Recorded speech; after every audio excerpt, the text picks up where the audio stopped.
Bismillahirrahmanirrahim. Assalamualaikum warahmatullahi wabarakatuh. Innal hamdalillah nahmaduhu wa nasta'inuhu wa nastaghfiruh wa natubu ilaihi wa na'udzu billahi min syururi anfusina wa min sayyiati a'malina. Man yahdihillahu fala mudhillalah wa may yudlilhu falan tajida lahu waliyyan mursyida. Asyhadu an la ilaha illallah wahdahu la syarikalah ilahul awwalin wal akhirin wa asyhadu anna Muhammadan abduhu wa rasuluh la nabiyya wa la rasula ba'dah. Ikhwatal Islam wa ikhwatal iman rahimani wa rahimakumullah. Bapak-bapak, ibu-ibu, para ummahat yang semoga senantiasa dimuliakan oleh Allah tabaraka wa taala.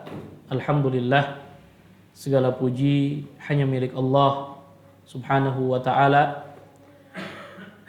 yang telah memberikan kepada kita begitu banyak kenikmatan, sehingga alhamdulillah pada malam hari ini kita masih diberikan kesehatan, diberikan keberkahan umur dan juga waktu luang untuk kita belajar bersama di majelis ilmu yang mudah-mudahan senantiasa diberkahi oleh Allah subhanahu wa ta'ala. Salawat dan salam semoga senantiasa terlimpahkan kepada suri tauladan kita, baginda Nabi sallallahu alaihi wasallam, kepada keluarganya, para sahabatnya, serta orang-orang yang senantiasa istiqomah dalam menempuh sunnah dan manhaj beliau hingga akhir zaman. Ikhwatal Islam wa ikhwatal iman rahimani wa rahimakumullah.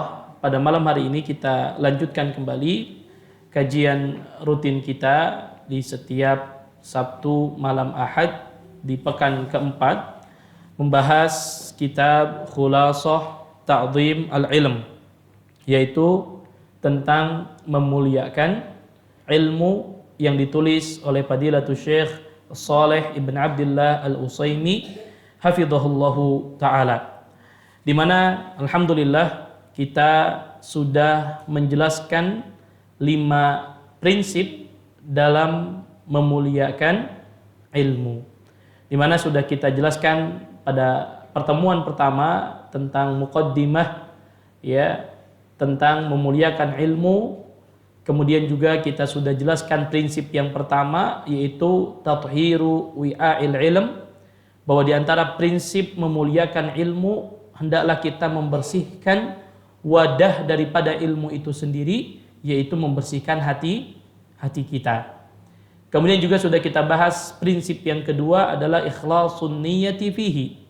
Hendaklah kita mengikhlaskan niat kita ya dalam menuntut ilmu. Kemudian juga sudah kita jelaskan prinsip yang ketiga, jam'u himmatin nafsi alaih, ya, di mana kita diperintahkan untuk semangat serius dalam belajar. Kemudian juga sudah kita jelaskan prinsip yang keempat, yaitu sarful himmati fihi ila ilmil qur'ani wa sunnah. Hendaklah kita memprioritaskan dalam belajar agama itu adalah mempelajari Al-Quran dan hadis. Kemudian pembahasan pada bulan yang lalu kita sudah membahas tentang suluku al-jadah al-musilah ilaih, yaitu mengikuti metode yang benar dalam belajar. Maka insyaallah ta'ala pada malam hari ini kita lanjutkan pada al-maqidu as-sadis, prinsip yang ke-6, ya, prinsip yang ke-6 dalam memuliakan ilmu. Apa prinsip yang ke-6?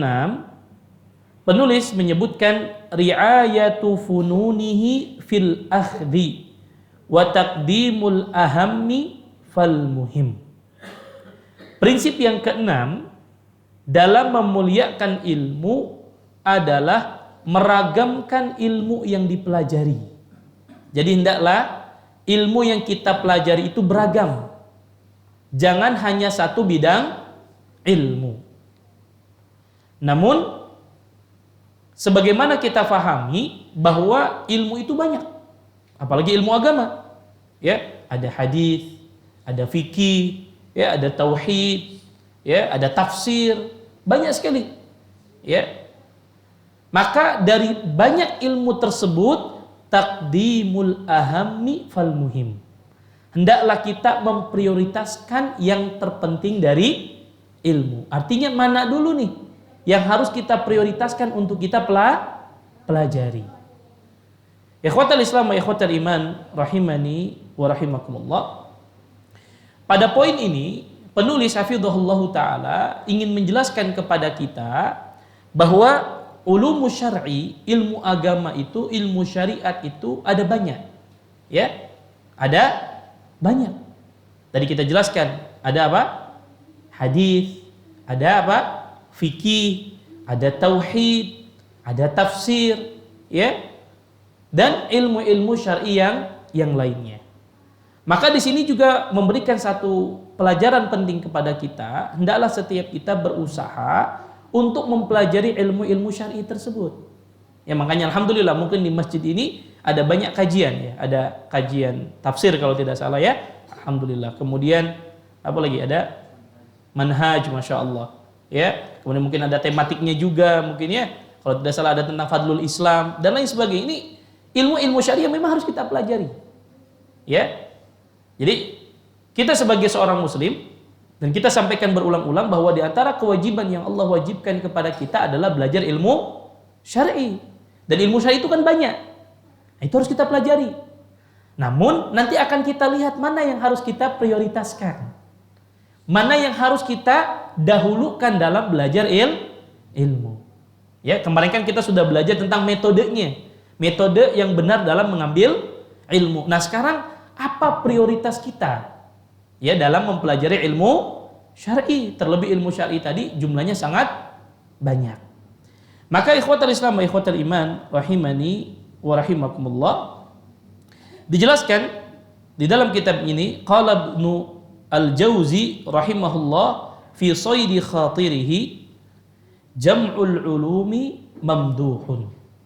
Dijelaskan oleh Al-Imam Ibnul Jauzi rahimahullah di dalam kitabnya ya Sayd Khatir, beliau menjelaskan bahwasanya jam'ul ulumi mamduhun, menguasai berbagai macam ilmu adalah sebuah keistimewaan. Ya, menguasai berbagai disiplin ilmu agama adalah hal yang istimewa. Dan ini nikmat dari Allah. Ketika ada seseorang yang diberikan nikmat oleh Allah menguasai banyak cabang ilmu. Nah, kita tentu berusaha ya semampu kita untuk tadi belajar banyak ilmu agama. Terlebih kita semua paham bahwa semua ilmu agama itu penting untuk kita pelajari. Ya. Terlebih ketika Allah mudahkan kita faham agama, faham banyak cabang ilmu. Makanya Nabi mengatakan apa? Man yuridillahu bihi khairan yufaqihu fid din. Ya, barang siapa yang Allah inginkan kebaikan pada dirinya, maka Allah fahamkan pada urusan agama. Ya, maka kita berusaha semaksimal kita. Ya. Walaupun mungkin saat ini kita sudah berumur, ya, walaupun mungkin sudah tidak lagi muda, tapi selama Allah masih berikan kita kesempatan untuk bernafas di muka bumi ini, hendaklah kita manfaatkan untuk terus belajar ilmu agama. Ya. Terlebih ma'asyiral muslimin rahimani wa rahimakumullah, di sini juga memberikan satu pelajaran penting bagi kita yang harus kita garis bawahi, bahwa memang tidak semua orang juga bisa memahami seluruh cabang ilmu atau menguasai seluruh cabang ilmu. Ya, terkadang kita menganggap bahwa kalau sudah jadi ustadz, berarti ini ustadz menguasai semua cabang ilmu. Ya, ditanya fikih, kayaknya bisa dia. Ditanya tauhid bisa, ditanya tafsir bisa, ditanya ilmu waris bisa. Ya memang idealnya seperti itu. Tetapi kita juga harus memahami bahwa tentu setiap ustadz, setiap asatidzah, setiap guru punya kapasitas tertentu pada bidang ilmu yang dia kuasai. Ada mungkin yang masya Allah dia kuasai pada bidang tauhidnya, tapi mungkin fikihnya agak lemah. Ada yang masya Allah fikihnya dia kuasai, tapi mungkin tafsirnya agak lemah. Ya, jadi kita juga harus berpikir secara bijak bahwa ya ketika kita tahu dia seorang ustadz, dia seorang guru, ya berarti dia tahu semua tentang ilmu agama. Mungkin dasar-dasarnya mereka tahu, tetapi tidak menguasai secara mendalam. Ini juga ya kemampuan yang mungkin tidak dimiliki oleh banyak orang. Ada orang-orang yang Allah berikan kenikmatan di mana mereka menguasai banyak cabang ilmu. Ada orang-orang yang memiliki ya dan menguasai banyak cabang ilmu. Ya, banyak di antara para masyayikh kita, ya, para ulama kita yang memang mereka Masya Allah banyak menguasai cabang ilmu. Dan ini memang apa terpuji, hal yang istimewa. Maka kita para thalabul ilm, orang-orang yang belajar ilmu agama juga berusaha untuk mempelajari banyak cabang ilmu tersebut. Syukur-syukur kalau kita juga bisa paham banyak ilmu tersebut. Kemudian ya disebutkan oleh seorang penyair tentang masalah ya tersebut, beliau mengatakan min kulli fannin khudh wala tajhal bihi. Pelajarilah setiap bidang ilmu agama dan jangan engkau abaikan. Ya. Jadi di mana kita dianjurkan untuk memang mempelajari banyak cabang ilmu. Makanya sekali lagi satu hal yang harus kita syukuri Bapak-bapak sekalian, ketika kita bisa belajar setiap pekannya itu berbagai macam cabang ilmu.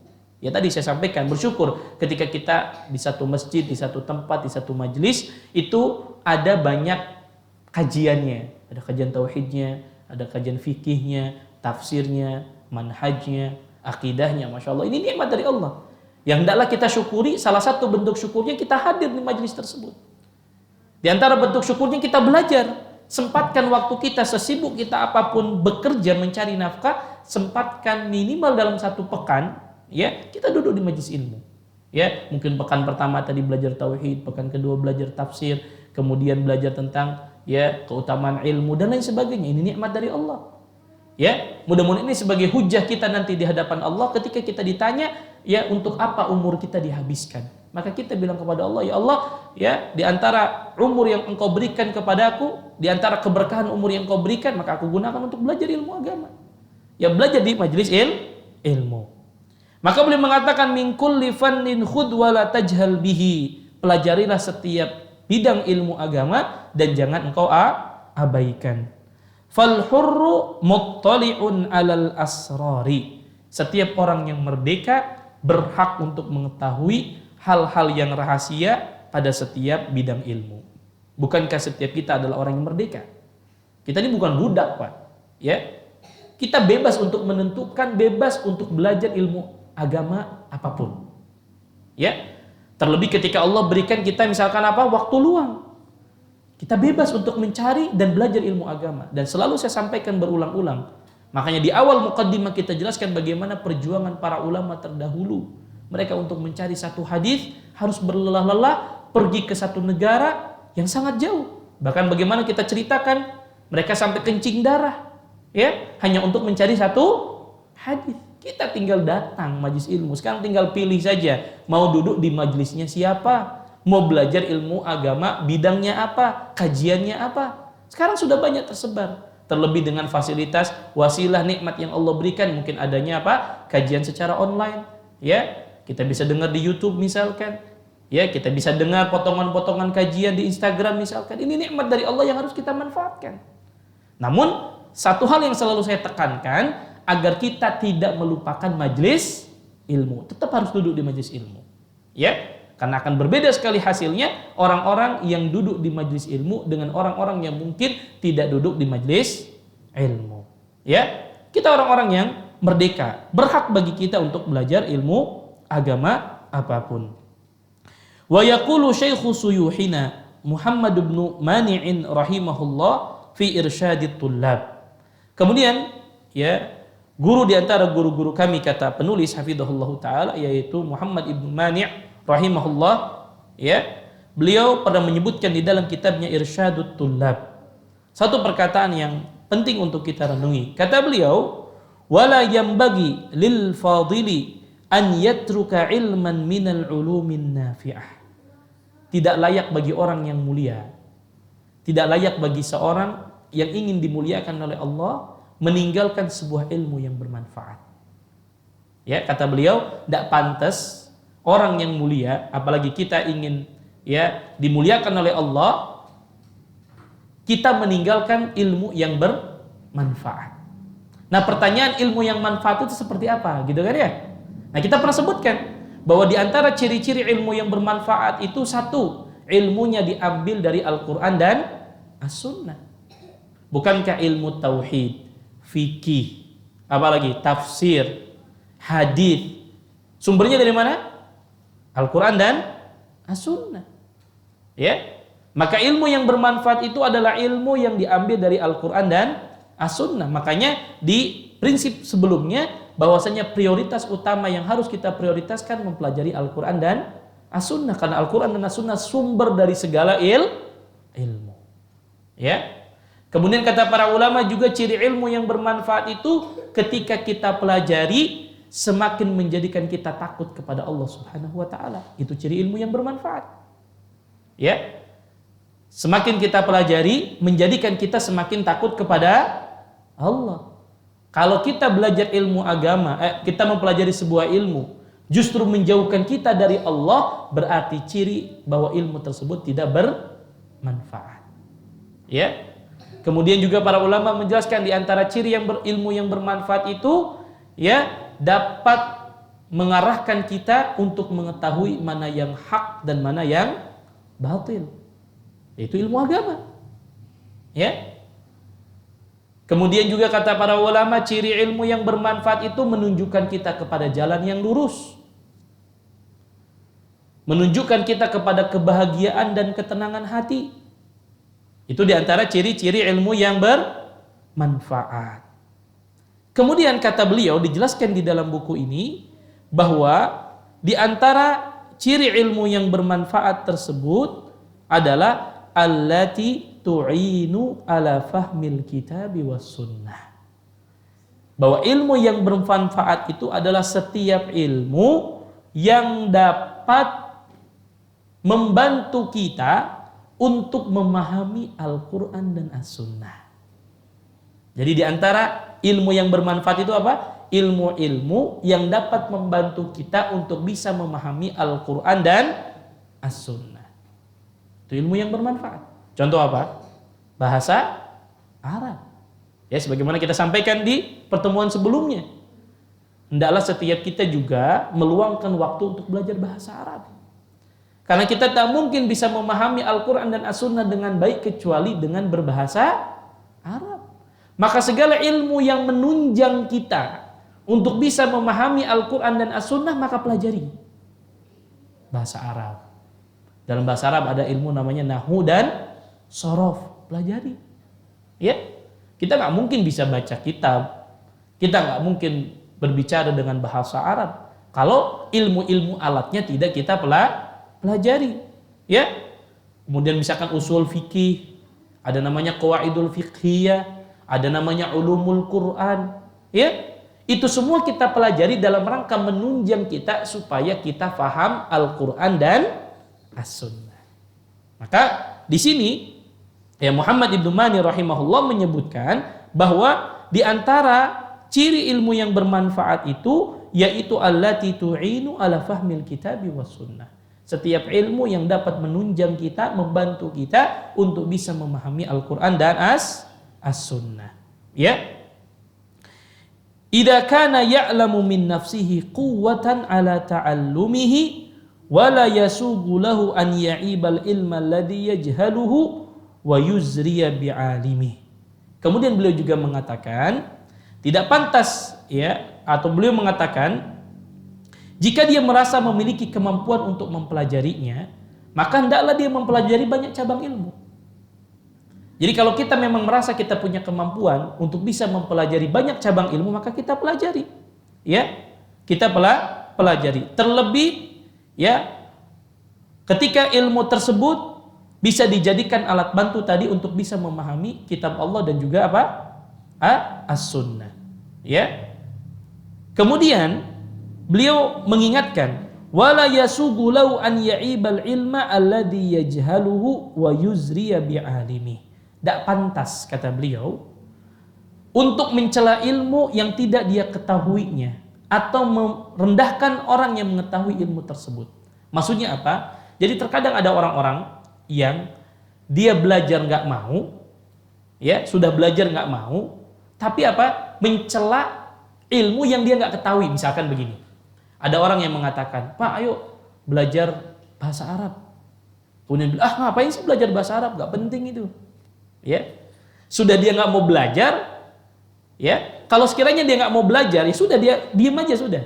Tapi sudah nggak mau belajar, mencela orang yang sedang belajar, bahkan merendahkan ilmu yang sedang dipelajari orang lain yang dia tidak ketahui. Misal, ya ada orang mungkin belajar usul fikih, belajar qawaid fiqhiyah atau belajar ulumul Quran, dia bilang nggak penting itu. Ngapain kita capek-capek belajar ulumul Quran?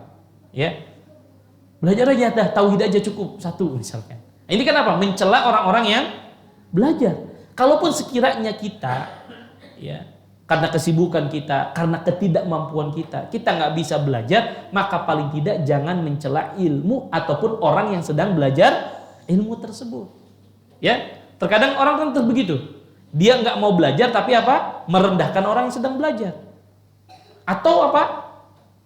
Menurunkan motivasi orang yang sedang belajar. Nah, ini nggak boleh. Ya.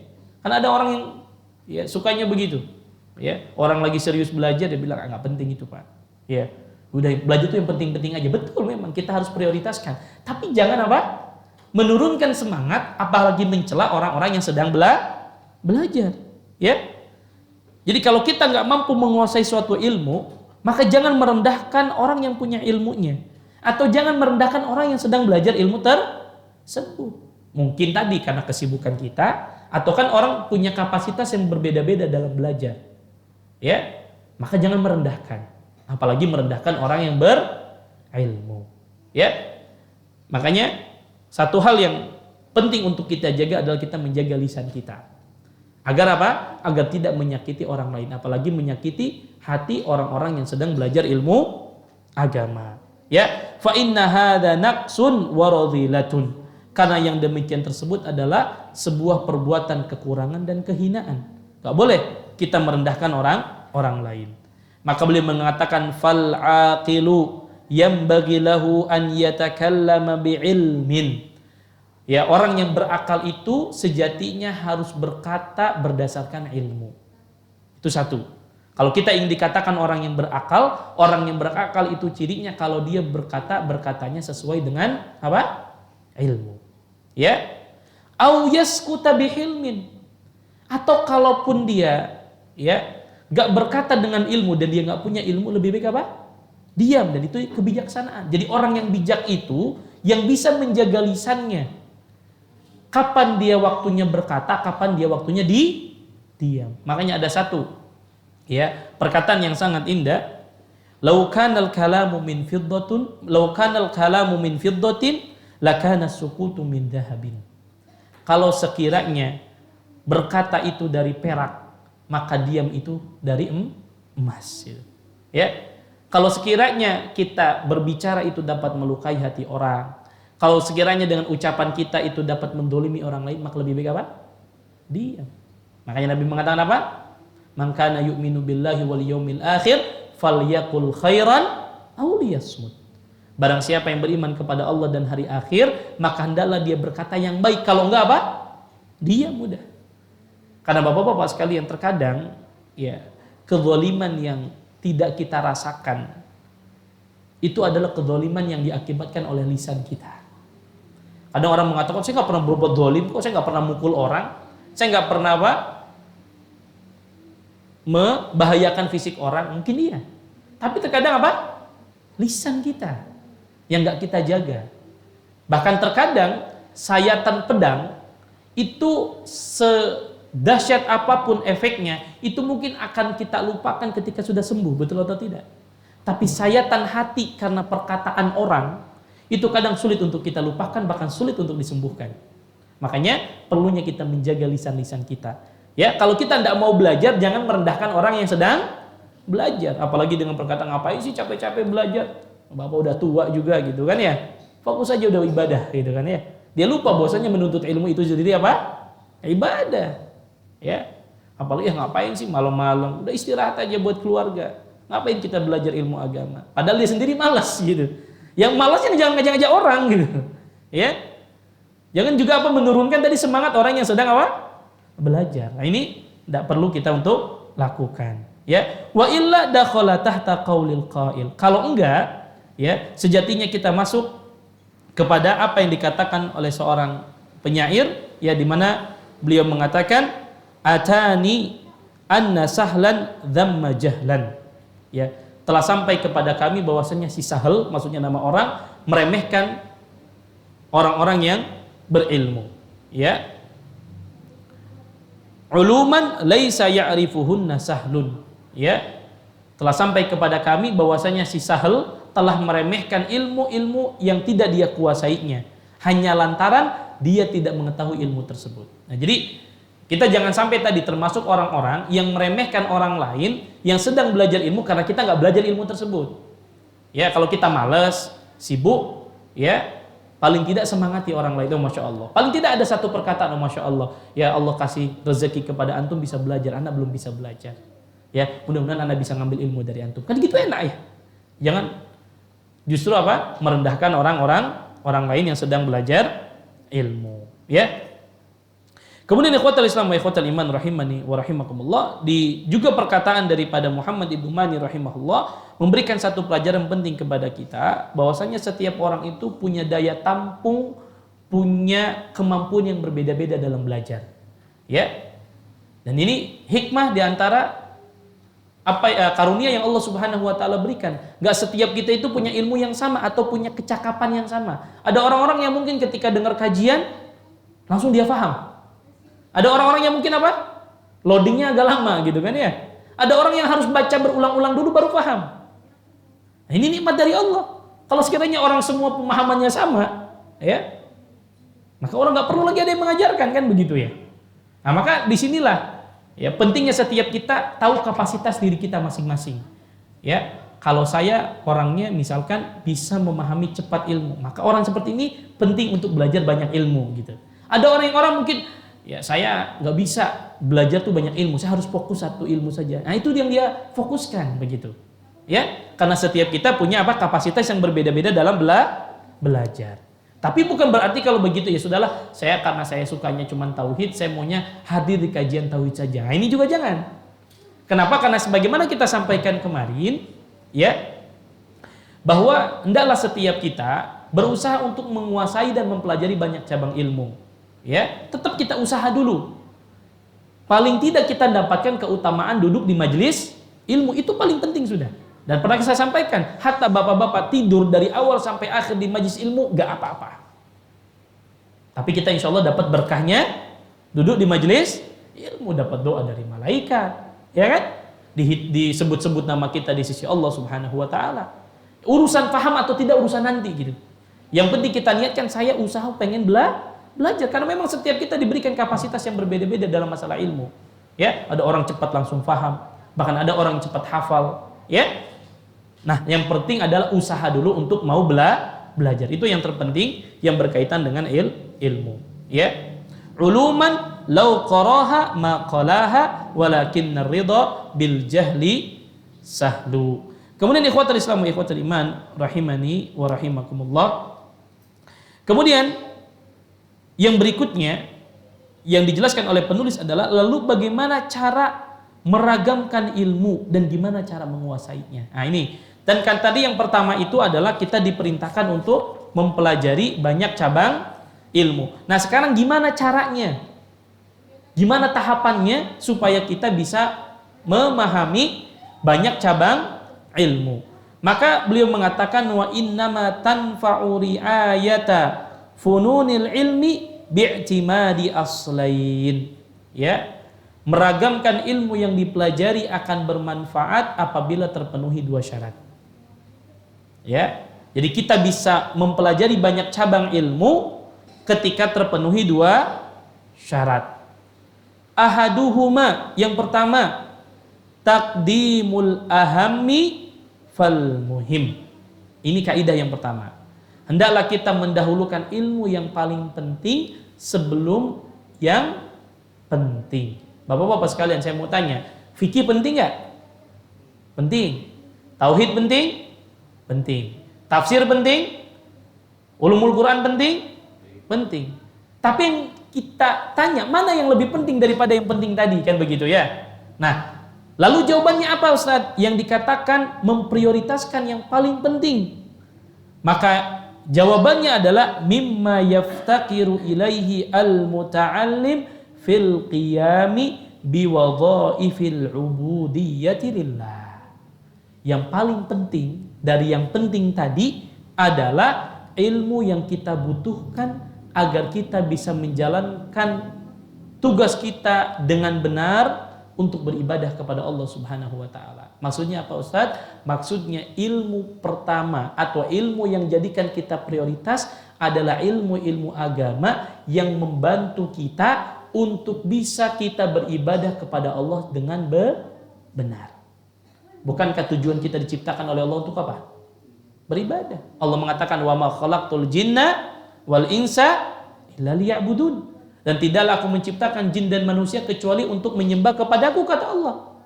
Maka tugas utama kita datang ke bumi ini, Allah ciptakan kita di muka bumi ini untuk apa? Ibadah. Maka yang prioritas berarti cari ilmu-ilmu agama yang mendukung kita agar ibadah kita baik kepada Allah. Nah itu maksudnya. Berarti apa kira-kira? Jelas. Yang pertama prioritasnya adalah tauhid, akidah. Karena kalau akidah kita, tauhid kita nggak benar, yang lainnya nggak akan benar. Makanya Nabi SAW 13 tahun berdakwah di kota Mekah, yang Nabi dakwakan dakwah apa? Tauhid. Dan itu prioritas utama. Ya, makanya ini juga menjadi masukan ya bagi para pengurus, bagi lembaga pendidikan agar kajian tauhid itu menjadi kajian yang harus selalu diadakan dan harus dipelajari. Ya. Kenapa? Karena ini pondasi, Pak. Kalau tauhid seseorang itu kokoh, insya Allah yang lainnya akan apa? Mengikuti. Bukankah Allah yang mengatakan di dalam Al-Quran, وَلَقَدْ بَعَثْنَا فِي كُلِّ أُمَّةٍ رَسُولًا أَنِ اعْبُدُوا اللَّهَ وَاجْتَنِبُوا الطَّاغُوتَ. Dan sungguh kami telah utus pada setiap umat itu para rasul. Apa isinya? Semuanya mendakwahkan kepada dakwah tauhid, أَنِ اعْبُدُوا اللَّهَ. Sembahlah Allah semata dan jauhi sesembahan selain Allah. Jadi itu yang penting dulu, Pak. Kalau orang tauhidnya sudah kuat, sudah kokoh, ya, insya Allah yang lainnya itu akan mudah. Maka ini prioritas namanya, ya. Karena tujuan kita datang ke muka bumi ini Allah ciptakan untuk beribadah kepada Allah dan hanya untuk beribadah kepada Allah, nggak boleh menyembah kepada selain Allah. Nah inilah yang harus selalu didengungkan, didakwahkan. Dan kita jangan pernah bosan untuk belajar yang namanya apa? Tauhid. Jangan pernah bosan, ya. Kadang kita merasa, Ustaz saya sudah selesai satu kitab tauhid Ustaz. Terus cari, buku tauhid itu banyak. Nah, makanya nanti diajarkan juga cara-cara untuk menguasai ilmu tersebut. Kuasai dulu pelajaran ilmu-ilmu yang dasar. Kaidah-kaidah dulu. Kalau misalkan ada tauhid, kita pelajar usulu salasah misalkan. Nanti pelajar qawaidul arba misalkan. Jadi yang dasar dulu, Pak. Ya, ini tahapan ilmu namanya. Jadi penting bagi kita bapak-bapak sekalian yang memprioritaskan ilmu-ilmu yang paling prioritas dari yang penting tadi. Ya, misalkan apa lagi? Ilmu-ilmu yang mendukung kita agar kita bagus ibadah sama Allah. Belajar fikih ibadah. Gimana tata cara sholat? Kan gitu kan ya? Kita pelajari bagaimana ya haji yang benar, umroh yang benar, zakat yang benar. Yang itu bagian daripada rukun Islam. Kita pelajari, ya, karena kan kita Allah ciptakan untuk ibadah sama Allah, maka pelajari ilmu-ilmu yang dapat membuat kita benar ibadah kita sama Allah. Salah satunya fikih, ya, dan selalu saya ketekankan bahwa terkadang kita, ya, kekeliruan kita adalah, ya, langsung pengen belajar yang lebih tinggi, padahal yang dasar itu belum kita pelajari. Misalkan yang paling sederhana adalah fikih toharoh, ya, bagaimana tata cara wudhu yang benar. Bukankah toharah, wudu menjadi syarat sahnya sholat? Ya, sebagus apapun sholat yang kita lakukan, kalau kita wudunya nggak benar akan berpengaruh pada sholat kita. Kan begitu, Pak? Kita pelajari tentang tata cara mandi wajib, mandi junub. Yang ibu-ibu harus mengetahui tentang fikih-fikih berkaitan masalah haid. Ya, ini penting. Jadi kita harus bisa memprioritaskan ilmu apa yang harus kita pelajari. Maka tadi yang paling prioritas adalah pelajari ilmu-ilmu yang dapat mendukung kita dalam beribadah kepada Allah. Karena itu tugas utama kita, Pak. Yang lain itu sebagai pendukung. Ya.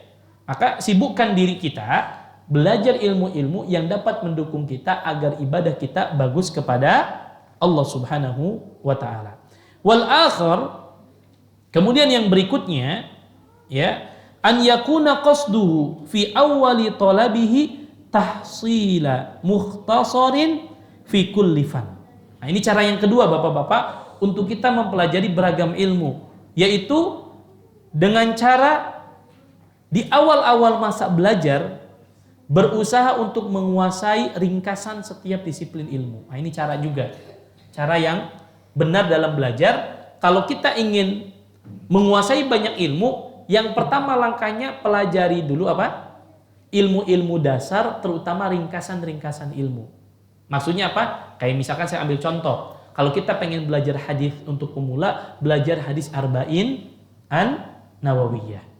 Hadis-hadis singkat, tapi pokok-pokok agama. Contoh lagi misalkan, tauhid. Belajarnya apa tadi? Usulu salasah. Kan ringkas Pak ya? Ya, belajar misalkan qawaidul arba'. Jadi belajar dulu yang sifatnya buku-buku apa? Yang tipis, yang kecil. Makanya kenapa saya memilih kitab ini? Ya karena satu, ringkas, kecil, dan itu bisa membantu kita dalam memahami ilmu. Nah, ini penting. Jadi ini tahapan dalam belajar. Ya. Tahapan belajar itu salah satunya untuk bisa menguasai banyak ilmu adalah pelajari apa? Ringkasan-ringkasan ilmu yang dasar dulu.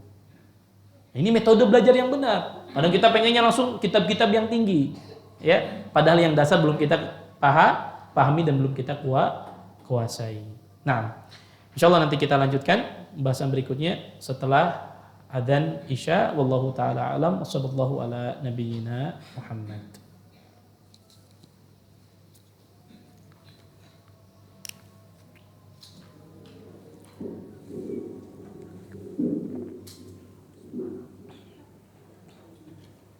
Allahu Akbar,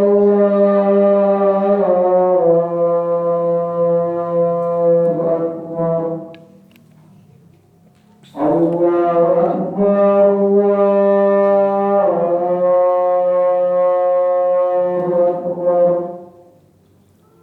Asyhadu an la ilaha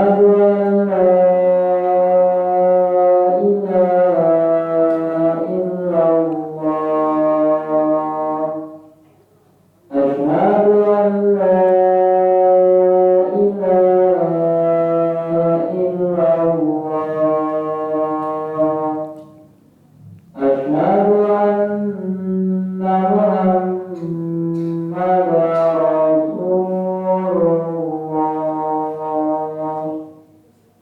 Asyhadu anna Muhammadar Rasulullah. Asyhadu anna Muhammadar Rasulullah. Hayya 'alal shalah. Hayya 'alal shalah. Hayya 'alal falah.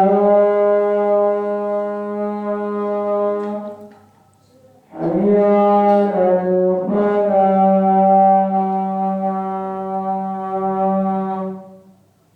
Allahu Akbar, Allahu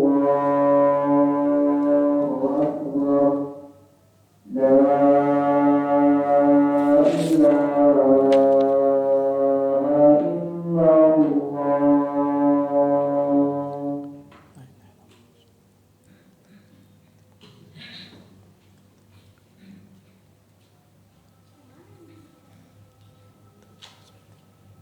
Bismillahirrahmanirrahim. Alhamdulillah. Wassalatu wassalamu ala Rasulillah wa ala alihi wa ashabihi wa man tabi'ahum bi ihsanin ila yaumiddin wa ba'd. Ma'asyiral muslimin rahimani wa rahimakumullah. Kita lanjutkan kembali. Tadi cara yang kedua, ya, setelah yang kita prioritaskan adalah setiap ilmu yang dapat menjadikan ibadah kita benar kepada Allah Subhanahu wa taala. Kemudian yang kedua tadi pelajari apa? Dasar-dasar ilmu pada setiap ilmu agama. Hatta idastakmala anwa'al ulumin nafi'ah nadhara ila ma wafaqa tab'u hatta nadhara ila ma wafaqa tab'ahu minha wa anasa min nafsihi qudratan alaihi fatabahhara fihi sawa'un kana fannan wahidan am aktsar. Nah, berikutnya kata beliau, ketika kita sudah sempurnakan dasar-dasar ilmu tadi, ya, yang dasar kita pelajari misalkan hadis, tadi kita pelajari Arba'in An-Nawawiyah, tauhidnya kita dasar-dasar sudah kita kuasai, barulah setelah itu kita memilih cabang ilmu yang kita minati. Kayak tadi kan kita udah belajar nih tauhid, belajar fikih, belajar hadis, yang dasar dulu kan. Setelah kita kuasai baru kita kan biasanya ada apa? Kecenderungan. Kok saya kayaknya lebih cenderung suka tafsir. Saya lebih cenderung suka tauhid. Saya lebih cenderung suka belajar fikih. Nah, itulah cabang ilmu tersebut yang mulai kita apa? Lebih tekuni lebih dibandingkan ilmu yang lain. Bisa dipahami? Makanya kita lihat ya, asatidah kita, para ulama kita itu biasanya punya spesialisasi pada cabang ilmu. Tadi mereka mungkin tahu tadi, tauhid tahu, fikih tahu, karena mereka belajar ulum syariah yang banyak. Tapi misalkan setiap ustadz itu punya apa? Spesialisasi. Ini ustadz pakar dalam masalah apa? Masalah fikih muamalah misalkan. Ya. Ketika ditanya tentang masalah muamalah, jual beli, transaksi jual beli, fikih-fikih yang berkaitan jual beli, dia kuasai gitu kan? Ada sebagian asatidah menguasai masalah ilmu faraid, tentang ilmu waris. Ya, ada sebagian asatidah masya Allah kuat dan kuasai masalah akidah. Kan setiap para asatidah, setiap masyayikh, setiap ulama itu punya apa? Kekhususan, takhusus dalam ilmu. Ya, nah itu cari caranya. Jadi kita belajar dulu semuanya, semua cabang ilmu, tapi yang apa? Dasar. Setelah kita mempelajari cabang ilmu yang dasar tadi, pasti setiap orang itu punya apa? Kecenderungan, oh saya sukanya belajar tauhid. Berarti tauhidnya yang harus dia apa? Lebih perdalam. Oh saya sukanya belajar fikih, fikihnya yang perdalam. Tanpa melupakan tadi pelajaran-pelajaran inti yang dapat mendukung kita agar ibadah kita baik kepada Allah. Nah, lalu Ustaz bagaimana dengan kita-kita para penuntut ilmu? Ya, apa yang harus kita lakukan tadi? Yang penting kita pelajari dulu ilmu-ilmu penting yang mendukung ibadah kita supaya baik kepada Allah. Kalau bapak-bapak pengen kuasai ilmu tertentu silahkan. Ya, artinya begini, Ustaz, saya tetap ikut kajian-kajian, tapi mungkin saya di rumah nanti karena saya sukanya buku fikih, saya pengen baca-baca buku fikih lebih, Ustaz. Nggak apa-apa. Ya, supaya apa? Menambah keilmuan kita. Jadi itu cara yang dilakukan oleh para ulama dari zaman dahulu. Sehingga mereka menguasai banyak cabang ilmu dan mereka memiliki ya kekhususan dalam ilmu. Kemudian dijelaskan di sini ya, wa min tayyari syi'ri asy-syanaqithah qaulu ahadihim, ya, di antara sajak yang biasa dilantunkan oleh orang-orang Syingkit. Syingkit itu adalah sebuah daerah di Mauritania dan memang ini orang-orang yang terkenal hafalannya kuat, Pak. Ya, kami punya banyak kawan ketika belajar di Madinah itu, ya, orang-orang Syingkit itu biasanya memang hafalannya kuat dan orangnya tekun. Ya, di antara ulama dari Syingkit misalkan Syekh Amin Asy-Syingkiti rahimahullahu taala, ya, yang menulis kitab ya Anwaul Bayan, ya, dan banyak ulama lain daripada ulama-ulama Syingkiti dari Mauritania, dan memang mereka punya hafalan yang kuat. Di antara yang mereka lantunkan adalah wa inturid tahsila fannin tammimah wa an siwahu qabla al-intihaimah fi taradufil ulumi al-man'uja in tau'amani istabaqa lan yakhruja. Kata mereka, jika engkau ingin menguasai suatu disiplin ilmu, maka selesaikan dulu satu ilmu tadi. Jadi pentingnya juga di sini kita sabar dalam belajar. Ya, jangan belum selesai satu buku pengen pindah ke buku yang lain. Nah, ini bukan cara yang baik juga dalam belajar. Penting. Jadi belajar buku itu selesaikan satu buku baru pindah kepada buku yang lain. Selesai satu cabang ilmu baru pindah kepada cabang ilmu yang lain. Ya, hindari disiplin ilmu lainnya sebelum tuntas mempelajari ilmu tadi. Ya, makanya kenapa saya selalu memilih buku-buku yang tipis dulu, buku-buku yang ringan dulu, supaya kita beres satu buku, pindah ke buku yang lain. Itu cara belajar yang baik. Ya, kadang kan kita tuh bosenan. Belum selesai fikih, ibadah, langsung pengen fikih muamalah gitu kan ya. Belum fikih toharo belum selesai, langsung fikih jihad misalkan. Nah, itu bertahap. Ya, bertahap dalam belajar. Ya, jadi hindari disiplin ilmu lainnya sebelum kita tuntas mempelajari ilmu tersebut. Ya. Sebab mempelajari dua ilmu atau lebih secara bersamaan tidak akan maksimal hasilnya. Sebagian orang tadi nggak bisa dia belajar banyak cabang ilmu sekaligus. Makanya pilih satu-satu. Ya, seperti dua bayi kembar yang ingin keluar dari rahim yang bersamaan. Gak mungkin kan bayi kembar itu barengan waktunya. Pasti walaupun dia kembar, satunya lebih dulu keluar baru bayi yang lainnya. Apa dipaksakan untuk keluar bareng-bareng itu nggak bisa. Ya, sebagian orang punya kapasitas, nggak bisa dia pelajari ilmu sekaligus. Ya makanya alhamdulillah mungkin tadi, kalaupun kita ingin pelajari banyak cabang ilmu, waktunya berbeda. Ya tadi pekan ini tauhid, pekan berikutnya tafsir, pekan berikutnya apa? Ilmu yang lainnya. Jangan dibarengkan langsung. Ya, karena itu juga akan apa? Menyulitkan bagi orang-orang yang memang Allah ya tidak berikan apa kemampuan dalam memahami ilmu secara cepat. Kemudian ikhwatul Islam wa ikhwatul iman rahimani wa rahimakumullah, yang terakhir, wa man arafa min nafsihi qudratan 'alal jam'i jama'. Namun apabila ada orang-orang yang merasa dia memiliki kemampuan untuk mempelajari lebih daripada dua cabang ilmu secara bersamaan, maka dipersilahkan untuk belajari. Ya, wa kanat haluhu istithna'an minal umum. Karena orang-orang seperti ini mendapatkan pengecualian dari kebanyakan orang. Jadi ada orang-orang yang memang bisa dia mempelajari banyak cabang ilmu sekaligus. Tapi keumumannya orang itu nggak bisa belajar ilmu berbarengan sekaligus. Ya, maka ini cara-cara yang dicontohkan oleh para ulama dalam kita mengagungkan ilmu. Ya, jadi kaidahnya tadi pelajari semua cabang ilmu, terutama ilmu-ilmu yang dasar dulu. Kalau sudah kita kuasai, ada kecondongan kita ingin mempelajari cabang ilmu tertentu, itu yang harus kita kuasai. Ya, itu yang harus kita kuasai. Bapak dan Ibu sekalian yang semoga dimuliakan oleh Allah, maka itu prinsip yang keenam yang kita bisa sampaikan pada kesempatan kali ini. Maka insyaallah ta'ala pada bulan yang akan datang, di kesempatan yang akan datang, kita masuk kepada prinsip yang ketujuh, yaitu al-mubadaratu ila tahsilihi, bersegera untuk mendapatkan ilmu dan juga memanfaatkan waktu muda kita ya untuk terus belajar ilmu agama. Mudah-mudahan apa yang kita bahas ini semakin memotivasi kita untuk terus belajar ilmu agama. Sekali lagi Bapak-bapak, setiap kita itu punya kemampuan yang berbeda-beda. Ya, la yukallifullahu nafsan illa usaha. Setiap kita punya keterbatasan masing-masing, keterbatasan umur, keterbatasan kesehatan, keterbatasan pemahaman. Tapi bukan berarti kita meninggalkan ilmu. Ya, faham tak faham duduk di majelis ilmu. Ya, paling tidak sekali lagi kita dapat keberkahan duduk di majelis ilmu, dan itu akan sangat berdampak bagi kehidupan kita, dan mudah-mudahan itu juga berdampak pada ibadah kita. Karena sekali lagi tugas kita ya di muka bumi ini Allah ciptakan untuk apa? Beribadah kepada Allah. Maka pelajari ilmu-ilmu yang dapat mendukung kita untuk kita baik belajar kita, ibadah kita kepada Allah Subhanahu wa ta'ala. Wallahu ta'ala a'lam wa sallallahu ala nabiyina Muhammad. Kita tutup dengan doa kafaratul majlis. Subhanakallahumma wa bihamdika asyhadu an la ilaha illa anta astaghfiruka wa atubu ilaik. Wassalamu alaikum warahmatullahi wabarakatuh.